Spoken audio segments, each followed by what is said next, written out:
What is up? It's AFALOZ on the daily, and today I wanted to talk about commitment and chasing relevancy. So, oh my God, Kuma's outside. I know he's gonna bark, dude. I know he's gonna bark, but it's okay. I got my timer going. I'm ready, and I've been doing this for about 3 weeks now. It's gonna be the week that I'm going into a month of doing this every single day. So that means 30 videos. I haven't missed one, so that's great. That's amazing. Of course, the topic isn't anything relevant. It's not anything that like people are searching up. It's not really anything of note, right? It's not like something hyper specific that someone would be already searching up. It's not something that's very niche in general that someone would be searching up. It's not something that is relevant to what people are doing on the internet. So it's not like they're gonna like have it adjacent to the content that they're watching. So I know all that, but then I still get in my head about like, oh man, the views. I only got like 2 views, 1 view. But then I remember like the videos that I watched prior. I watched one with Speed, of course, and how he talks about he only had like 1 viewer and how that motivated him.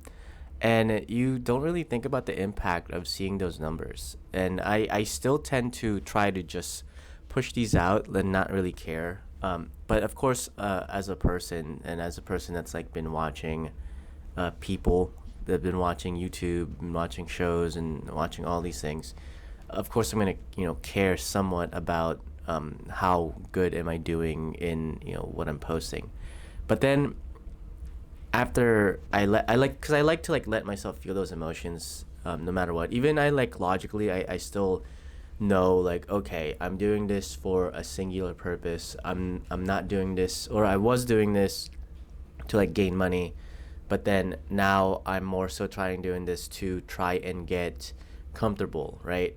Beyond getting comfortable, to also just have my thoughts out there that are relevant to me and the people around me, and have that out there and see how that would that'll help motivate my children eventually, have something for them to look forward to when in a very long time when I'm gone. But again, I'll probably outlast YouTube. But I also have a website, so at some point I'd want to transition these videos and then put them on that website once I like have enough money, or put them in whatever the new services that replaces YouTube. Maybe nothing replaces YouTube, but the end of the day, I'm keeping all this to kind of have like a log, a vlog, of course. So the way I'm like doing these videos is like reminiscent to the way that I watch other creators back when I was like a child, of like when I was like watching YouTube, how they would just make these like talking head videos, and it really be nothing too serious. Like now my kids watch Get Ready With Me's. Like they'll watch people do makeup, and then people will just like do stories, and this is like somewhat akin to that, where it's not, but I'm not like doing my makeup, of course. I'm just straight up talking to the camera. But it's also not anything like a relevant topic. It's more so like my daily inklings. And I recently watched a Black Mirror episode, which kind of freaked me out because it's the Be Right Back one with the guy from Harry Potter. Wait, is he from Harry Potter? No, the guy from Star Wars. Sorry, the guy from Star Wars. He's General Huxley, and how he like dies, and then like his wife like recreates him from his like memories of like his videos and like his online presence. So that kind of freaked me out. And I was like, man, what would they make out of like, my online presence? Like what would they make out of my online presence? It'd be terrifying. But I want this to be helpful to them eventually. But anyway, I also was looking at these like clips that people make, and these like commentary. Like you go to live stream fails. Of course, I'm a Redditor. You go to live stream fails, and you'll see like people, which I did in my old YouTube video. I did this in around 2020, 2021. And you can kind of see the writing on the wall where the content was drying up, right? The content was drying up, and people were becoming more social via the online platform in a way that wasn't seen before 2019. And the way it like kind of functioned was that you started seeing people react videos have always been there, but it wasn't actively reacting to something that happened 10 minutes ago. Like before, even in 2020, the reaction was kind of like, oh hey, did you see this that happened like last week, or did you see this that happened like a few days ago? And then they would react and they would like comment and kind of like conversate with that person. But then eventually, now we've gotten to the point where the reaction is literally like 10 minutes from each other, and it's really a way to siphon and gain audience and to gain relevancy in other niches that you normally wouldn't be in. You'll see a lot in like you don't see as much in the YouTube sphere, because the people live streaming on YouTube are mainly gamers. They're not as social yet. YouTube is definitely going to get to the point where they are going to have the same. It's the cycle is always the same, so it's going to follow the same path as Twitch eventually. Now the time frame might be different, but the events that happen in the time frame are going to be the same, just like history. But in Twitch, you've gotten to the point where people are actively reacting to something that happened 5 minutes ago, or something that's happening right then and there, and then they'll tune into that person's live stream, and then their viewers are going to tell the person they're watching that they're watching them, and then the person that they're watching, their viewers are going to go tune in over there and see what they're saying. So it's just a way to like cannibalize the audience, because they realize that the audience isn't growing and the audience is really stagnant. So the only way to do that is to leech yourself to another creator, to any type of creator, any type of event, that other. Of course, this is just the blueprint, right? This is just the blueprint of gaining relevancy. Is that if you want to be in the same sphere as, let's say, Kim Kardashian, or you want to be in the same sphere as Hassan or XQC or Drake, you're gonna be commentating on their stuff, right? You're either trying to cannibalize the people that hate them or the people that love them, and then from there you're trying to talk about what they're doing.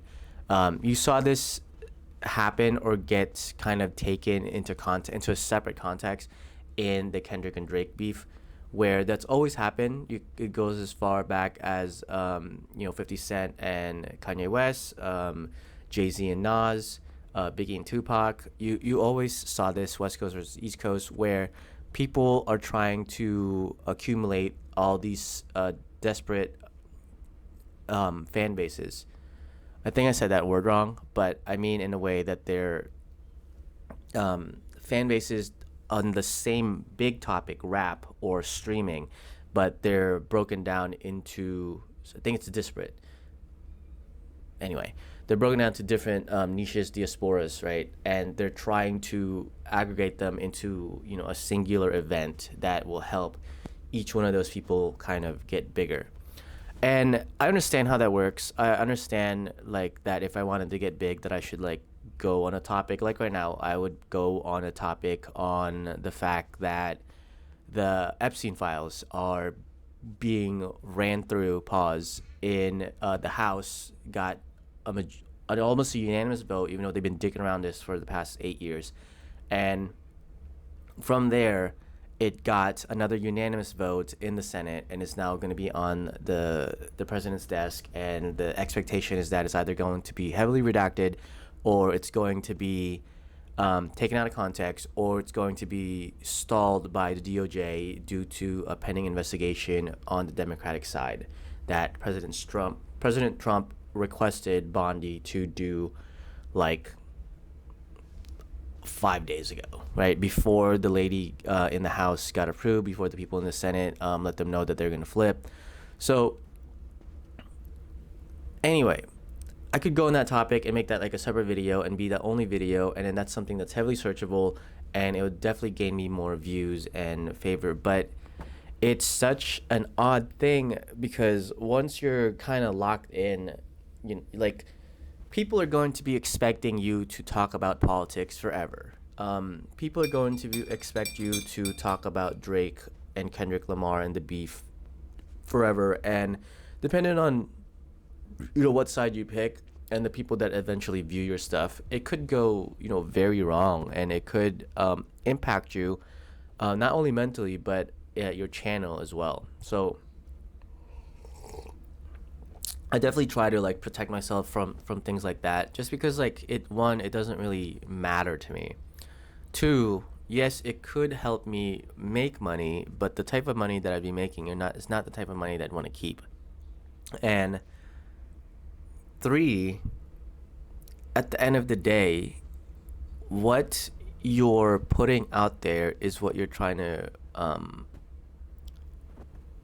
another word that I can't pronounce right in my head right now, perpetuate. And it's not the kind of thing like you'd have to decide for yourself that if like that's something that you really want to get involved with, and eventually that thing becomes your life. And I don't want these things to be like part of my life. I like reading about them, and I like learning more about them, but the things that I want that are part of my life and that are going to be part of my like children's life are very different from those things, and they might not be as cost effective. No, they might not bring as much value, right? They might not bring as much value to me with regards to like a monetary sense, but it also doesn't give me much value in a like a life slash personal sense. Like I don't want to keep up with Drake and Kendrick Lamar and Kim Kardashian for a living, or the political sphere for a living. Like that sounds really awful. What I want to do, I'm running out of time. What I want to do here is, talk, like keep up with my thoughts, because my thoughts are always running away from me. Keep up with my projects and be able to do my art reviews from time to time, to, in between these things that I'm doing, these everyday things I'm doing. Show off, my cooking from time to time. Show off my writing from time to time. Like I'm gonna start expanding on those things that I've been doing before, and play video games with my children and do react videos to video games and whatnot, and maybe eventually do reviews on books that I like or movies that I like. But those of course are gonna help, but I want to be able to do them in my own time and do them in between these things, where I'm talking about a singular topic and then my mind's just like, oh man, what's really good? Hang the DJ. Like Hang the DJ and Black Mirror is amazing. White Bear? No, not White Bear. I like White Bear, but White Christmas is even better. I just watched, what was the one I just watched? Shut Up and Dance. I didn't really like Shut Up and Dance.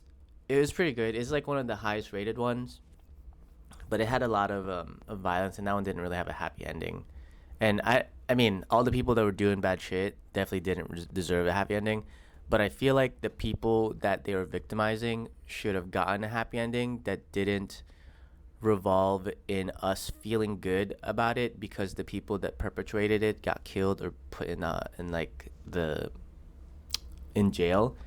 Like it didn't really go into how the people that were impacted, how they got a happy ending, other than the fact that we saw these people killing each other and going to jail and being caught for their crime, which is good in itself. But then, like, what are the repercussions for the people that are impacted? I think that's I like the overall message. If you watch Shut Up and Dance, the overall message is very poignant to what's happening right now in the political sphere, right? With Donald Trump, the Epstein files, and the whole lot. All that's happening right now is so on brand for Shut Up and Dance, that we are seeing live things that happen to those people in Shut Up and Dance. And that's cool. That's cool that these people are eventually going to be put in jail, and they're eventually going to get their comeuppance. But wouldn't it be cooler to know that their victims were taken care of, that their victims were also given the resources and support and finance that they need to move on from this, because they are going through this over and over and over and over again. It is constantly on the internet. Epstein files, and these people still have to read and think about these things, and every single person that's commenting on it is making them like relive their trauma and their past. And I think that's a very large piece of peace that they could attain. But what else can we like give those people? I don't know, right? I don't know what else we could give them of like what type of peace besides like getting them the justice and then like fucking dropping this forever. Like once the people get their comeuppance and we give them the justice of hammer, the hammer of justice, I think we should drop it. And that's it. Hey, buddy, Zaki is sick right now. This video is ending. We're at like 15 minutes, 17 minutes. You okay? I'm gonna turn this off and I'm gonna put this. That's been AFALOZ on the Daily. If you like what you heard, listen, see, like, and subscribe.